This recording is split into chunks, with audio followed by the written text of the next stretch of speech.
হয়, মই বৰ্তমান উপস্থিত আছোঁ মহুৰামুখৰ গৰৈমাৰীত। ইতিমধ্যে অঞ্চলটো বানৰ কবলত প্ৰায় 20টা দিন অতিক্ৰম কৰিলে।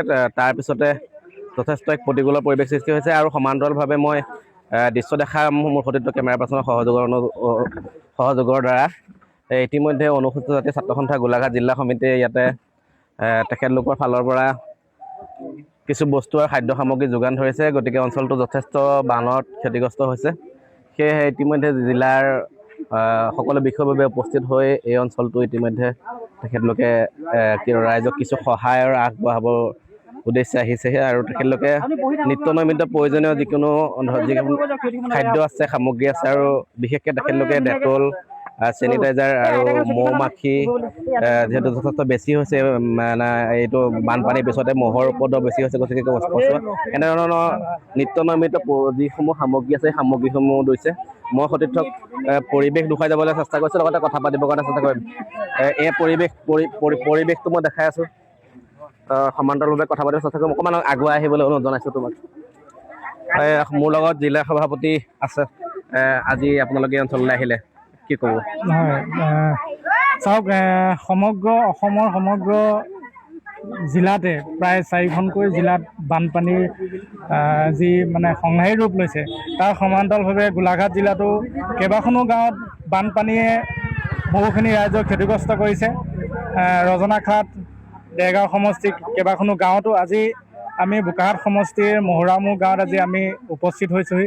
আমি গোলাঘাট জিলা অনুসূচিত জাতি ছাত্ৰ সন্থাই বানপানী আক্ৰান্ত হোৱা ৰাইজক কিছু সকাহ দিবৰ কাৰণে আমি কিছু বস্তু সামগ্ৰী লৈ আমি বিতৰণ কৰিবলৈ আহিছোঁ আৰু যাতে ৰাইজৰ অভাৱ অভিযোগ অলপ কম হয়, সেয়ে আমি লক্ষ্য ৰাখি গোলাঘাট জিলা অনুসূচিত ছাত্ৰ সন্থাই ৰাইজৰ মাজত আজি উপস্থিত হৈছেহি আৰু চৰকাৰক আমি আহ্বান জনাইছোঁ যে যি সমস্যাৰ সন্মুখীন হৈছে সেই সমস্যাখিনি যাতে নাইকিয়া কৰিবৰ কাৰণে চৰকাৰে ব্যৱস্থা গ্ৰহণ কৰে আৰু অনাগত দিনত যাতে বানপানী নহ'বৰ কাৰণে যি পদ্ধতি গ্ৰহণ কৰিব লাগে আমি চৰকাৰক দাবী জনাইছোঁ। আৰু বিশেষকৈ বানপানীয়ে আক্ৰান্ত যিখিনি ৰাইজক বেছিকৈ ক্ষতিগ্ৰস্ত কৰিছে, খেতিপথাৰ নষ্ট কৰিছে, সেই সকলোখিনি যাতে উচিত ক্ষতিপূৰণ পায়, সেইকাৰণে আমি অনুসূচিত ছাত্ৰ সন্থাই আহ্বান জনাইছোঁ। সমান্তৰালভাৱে মই গাঁৱৰ মহিলা আছে, মহিলাসকলৰ পৰা কথা পাতিব চেষ্টা কৰিম। কিমান দিনৰ পৰা আপোনালোকে এটা বানপানী হৈ আছে? আজি 20-22 দিনমান হ'ল। চৰকাৰী সা সুবিধা পাইছে নাই? দিছে বাৰু, চাউল, দালি, নিমখ। স্থানীয় বিধায়ক কোনোবা আহিছে ন অঞ্চলটোলৈ? আহিছে, কালি আহিছে, আমি দেখা নাই বাৰু। দেখা নাই? অকণমান আঁতৰ ইয়াতে আহিছে কৈছে। বাকী গৰু ছাগলীৰ কাৰণে প্ৰয়োজনীয় খাদ্য সামগ্ৰী পাইছে নাই? ইয়াত তুঁহগুৰি ইমানেই দিছে। হয়, মোৰ লগত আৰু বয়োজ্যেষ্ঠ ব্যক্তি আছে, মই কথা পাতিব চেষ্টা কৰিম। অকণমান আগবাঢ়ি আহিবলৈ অনুৰোধ জনাইছোঁ। এতিয়া আপোনালোকৰ ইয়াতে পানী কিমান দিনৰ পৰা পানী হৈ আছে? আজি 2 সপ্তাহ। 2 সপ্তাহে হ'ল পানী ওলোৱাই নাই। পানী ওলোৱা নামি লোৱা নাই? যথেষ্ট সমস্যা হৈছে। এই অঞ্চলত বিভিন্ন বেমাৰ আজাৰ ইতিমধ্যে আৰম্ভ হৈছে। চব ঘৰে ঘৰে বেমাৰ। ঘৰে ঘৰে বেমাৰ। চৰকাৰী মানুহ আহিছে নাই চাবলৈ এতিয়া? চৰকাৰী মানুহ এতিয়ালৈকে ডক্তৰ নাই অহা বাৰু। বাকী ৰেচন পাতিহে দিছে? ৰেচন পাতি, দাইল, চাউল, তেল, নিমখ। খেতি পথাৰটো আপোনালোকৰ সকলো শেষ চাগে? এইবোৰ চব মেটেকা তলতে সোমাই আছে। মেটেকা তলতে বাচা আশা নাই আৰু? আশা নাই। এতিয়া পানীটো অলপ কমিছেনে? অলপ কমিছে, অলপ। আজি অলপ কমিছে। আজিহে অলপ কমিছে। হয়, 22টা দিনে এনেদৰে জলমগ্ন হৈ থকা জনতাৰ কিছু সকাহ পাইছে আজি।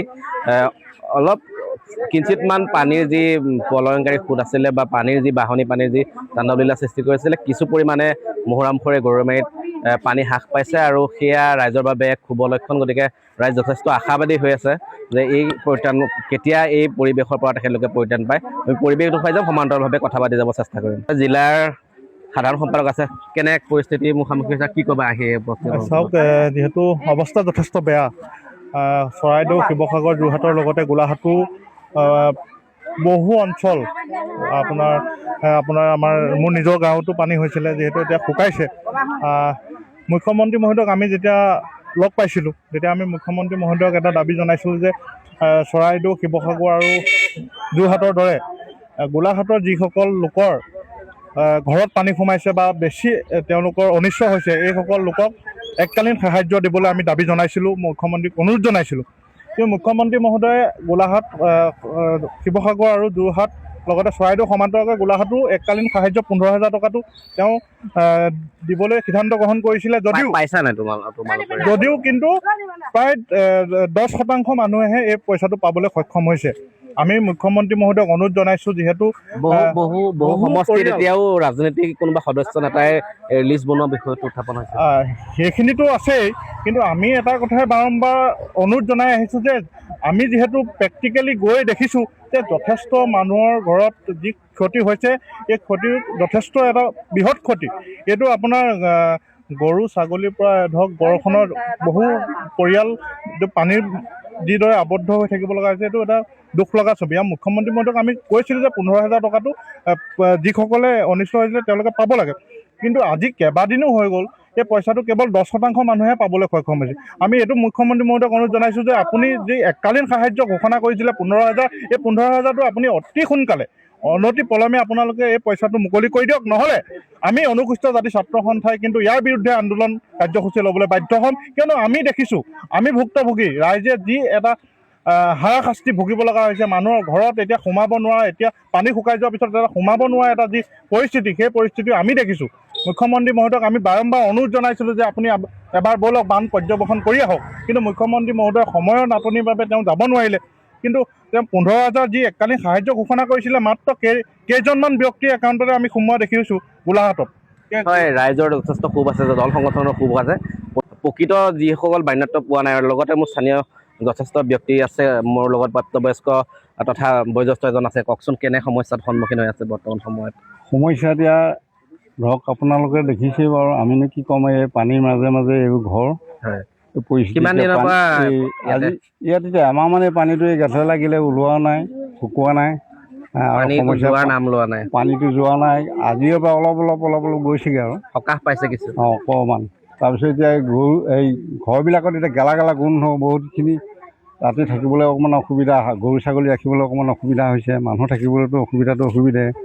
এই গৰু ৰাস্তালৈ উঠাই যথেষ্ট যন্ত্ৰণাত ভুগিবলগীয়া। চৰকাৰী বিষয়া মন্ত্ৰী MLA আহিছে নে ইয়ালৈ? MLA মন্ত্ৰী মানে এদিন আমাৰ অতুল বৰা আহিছিলে, আহি পেলাই এপাক গ'লহি বাৰু। তাৰপিছত এতিয়া ৰিলিফো বাৰু 2বাৰমান দিলে। হয়, এনেদৰে আমি কথা পাতিব চেষ্টা কৰিলোঁ গাঁওখনৰ বিভিন্ন ব্যক্তিৰ লগত, বয়োজ্যেষ্ঠৰ পৰা ধৰি সতীৰ্থসকলৰ লগতো কথা পাতিলোঁ, লগতে স্থানীয় মহিলাসকলৰ লগত কথা পাতিলোঁ। যথেষ্ট বেদনাদায়ক পৰিৱেশ। এই পৰিৱেশত প্ৰকৃততে আহিলেহে বুজি পোৱা যায় জনসাধাৰণে কেনেদৰে বসবাস কৰি আছে। আজি প্ৰতিবেদনৰ পৰা বিদায় মাগিছোঁ।